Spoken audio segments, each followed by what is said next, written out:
I think it could be safely said that if Robert E. Lee had thrown a brick down a street in Alexandria, he would have hit one of his relatives. He's a man with it's been reckoned that he had 80 first cousins. That's a pretty thick network of relatives. And when he says he can't raise his hand against Virginia, I think that's the Virginia he's talking about. It's the Virginia of that family. But there's another complication that also enters into this, and that's Arlington. Lee called Arlington. I mean, today when we think of Arlington, we think of the National Cemetery. But before it was a national cemetery, it was Arlington House. And he called Arlington home for a lot of his adult life. Yet it was never actually his property. He is there because he married into the family of George Washington Parke Custis, who did own Arlington. And for that reason, Robert and Mary Custis Lee and their 7 children spend a good deal of time there, especially Mary. Robert will go off to these various postings. Robert goes off to Texas. Mary stays at Arlington. Mary was as wedded to Arlington, her parents' home, as she was to her husband. It's a really obsessive relationship. In 1857, Lee's father-in-law, old George Washington Parke Custis, dies. But in his will, Custis cuts Robert out of the succession. It's a bizarre document, to say the least. And this is only one of several bizarre parts of it. But he cuts Robert out of the succession.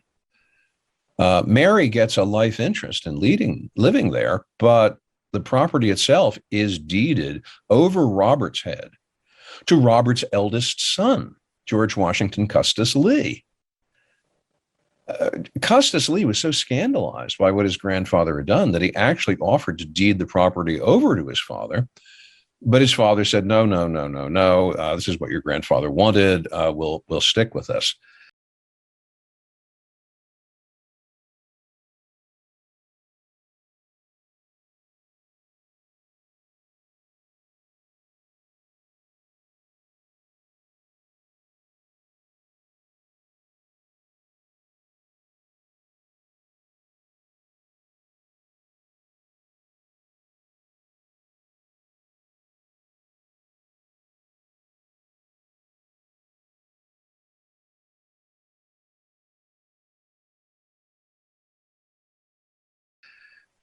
But when Lee is put to this situation in 1861, what he has to calculate is, what is going to happen to my family? What is going to happen to the property that is supposed to come to them if I make a decision in a certain way? If I decide to accept command of the Union armies, doubtless Virginia will confiscate Arlington. Sure it will, because Arlington sits on this bluff on the overlooking the Potomac River. I mean, it's the perfect place to put artillery to bombard the national capital. People were calling in Richmond for the seizure and fortification of Arlington. So if he makes a move like that, kiss goodbye to Arlington.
On the other hand, if he goes to Richmond, or if he declares neutrality, then maybe there won't be a war. There won't be a federal occupation of Arlington, and he can squeeze through the cracks and preserve the property for his family.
Once again, bear in mind, what are his motivations here?